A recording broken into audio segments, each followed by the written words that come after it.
know we had to do it. We're back with another one. Who we talking about today? Today we're talking about Denver and the 76ers and also the Suns and the Kings. So let's just dive into it because both games were juicy. First, people, I guess we'll start with the big man. We're going to talk about the two MVPs. The big men put on a show last night.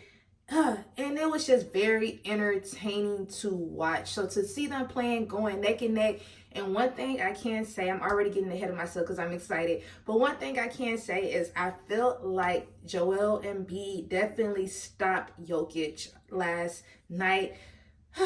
Denver ended up losing 121 to 126. So let's just dive into the game, jump into some stats, and go over everything. Like I said, I feel like Joel Embiid put Jokic to a stop. And the reason I said that is because Jokic only had 25 points. He had 25 points, but he had 19 rebounds. The rebounds are insane. But y'all know he's usually known for putting up triple doubles. And he didn't have that last night. I want to say he only had 3 assists. And that is not like him to only have 3 assists. So I feel like great defense was played on both teams, not just the 76ers, but really the both. And it was just a great game, back and forth type of game. And it really came down to the last seconds of the game. And I felt like that's how the 76ers got the win. Although it was close, Joel Embiid, he basically, what did he do? He fouled Michael Porter Jr., causing him to have basically a 3-point play. He made all 3 free throws, and then he got it into 4 points, 4-point range in that 4-point play, but it just was not enough to get the win for Denver. And this was just back and forth. And what I loved about it, it was like Joel Embiid and Jokic, they were just talking at the end of the game. And one thing that Joel said, he was like, the fans, the 76er fans and the Denver fans basically were going back and forth on X, Twitter.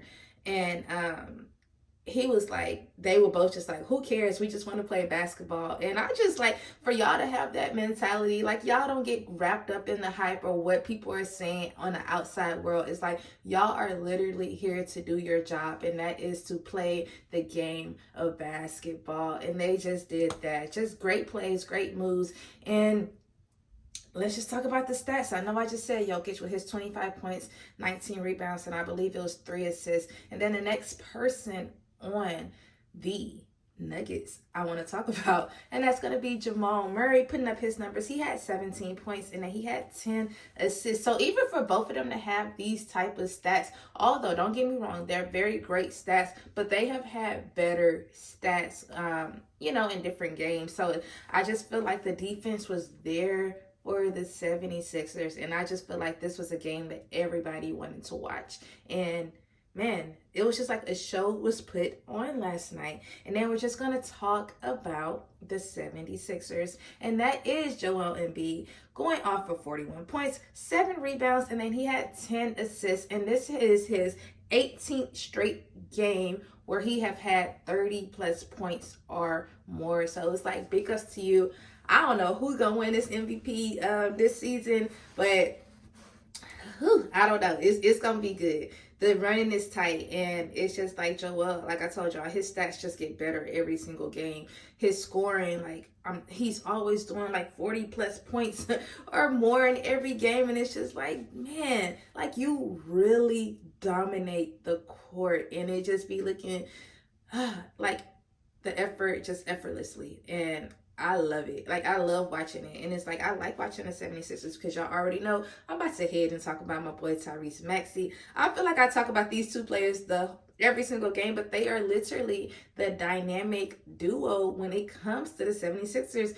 They are, like I told y'all, like, I ain't gonna say the face of the NBA, but they my dynamic duo. And that's Tyrese Maxey going off for 25 points. He had 5 rebounds, and then he had 9 assists. So still doing your big one. And then altogether, this is like, what, 66 points combined? Last game was like 68. So it's like they just keep, just keep doing greatness, y'all. Is what I have to say.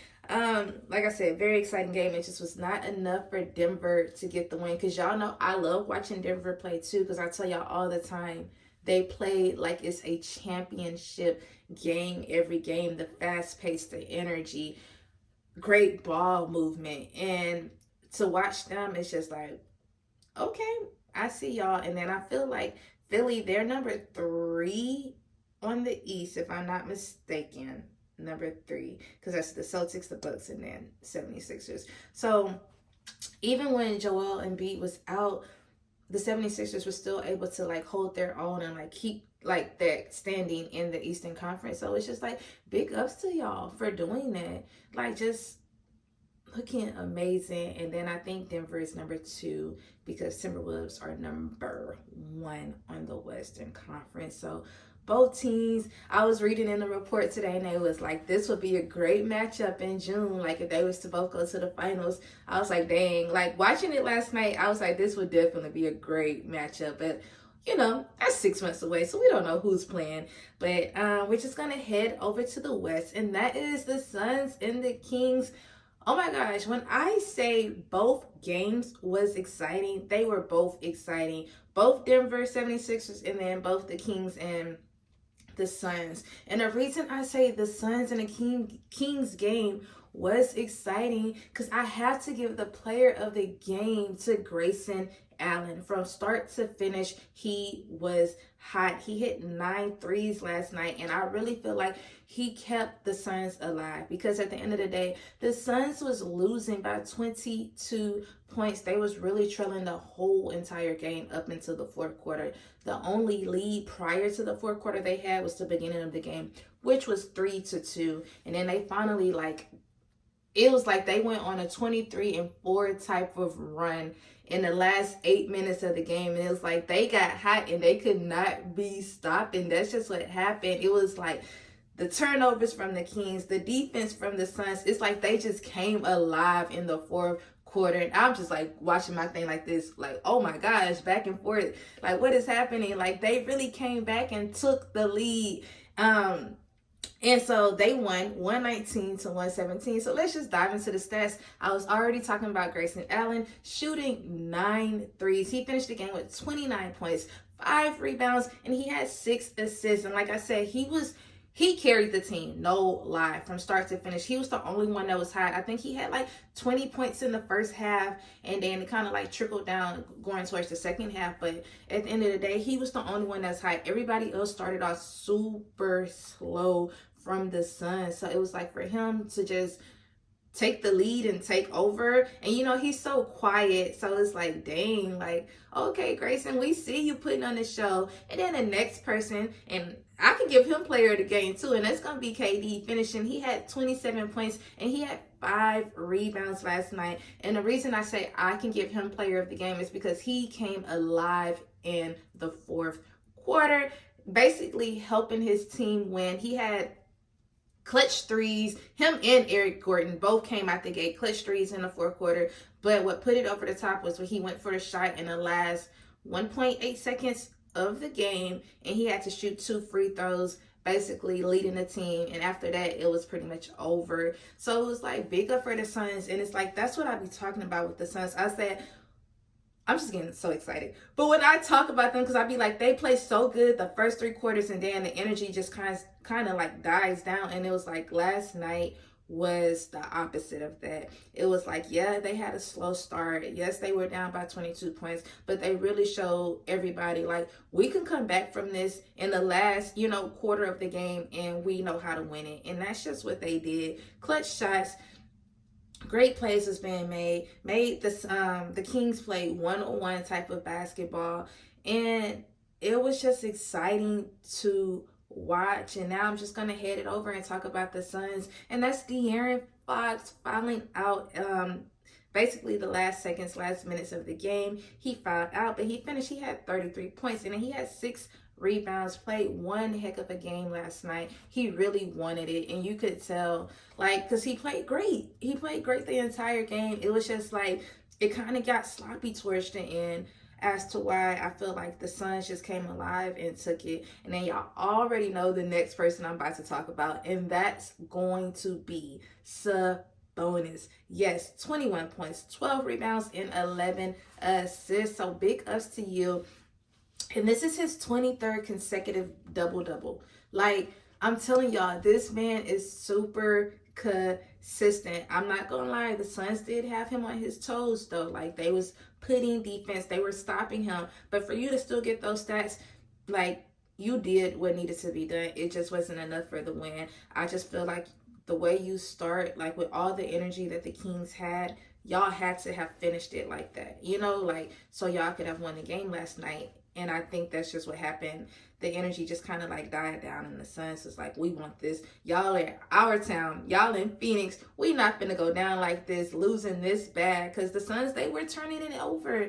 But man, they just overcame it. Like, they got it. KD with his clutch free throws, like, they was excited at the end of the game. And like, that's the basketball that I love to watch. Like, that hustle mentality, y'all are fighting to the very end. It's just very motivating. Like, it's like, okay, they not letting up, they're not even being discouraged. Like, we're going to finish this game strong. And that's just what happened. Y'all, that's really all I had about the games last night. And did y'all see that Siakam, he got traded to the Pacers? Oh my gosh, I feel like that's such a good move for him. I feel like the Pacers, like, I already know they going to the playoffs, but I feel like that's a big move for him. And I know that Toronto got Bruce Brown. And I love Bruce Brown. I love when he was with Brooklyn. Like, he was one of the most energetic. He had such great hustle in him. I loved him with Brooklyn. I loved him with Denver, playing in the finals last year. So I'm glad that he was able to get a ring. And then it's like to see him go to Toronto. I'm not sure how I feel about that, but he's had a great career, I should say. Like, he got that dog in him, is what I'm gonna say. And I love that. But y'all, that's really all I have. I need y'all to be productive. Y'all already knew I was gonna say that. Once again, I'm TV. Please don't forget to like, comment, and subscribe. And also, don't forget to turn on your notification bell so y'all can be alerted when I post. Once again, I'm TV. Peace out. Bye.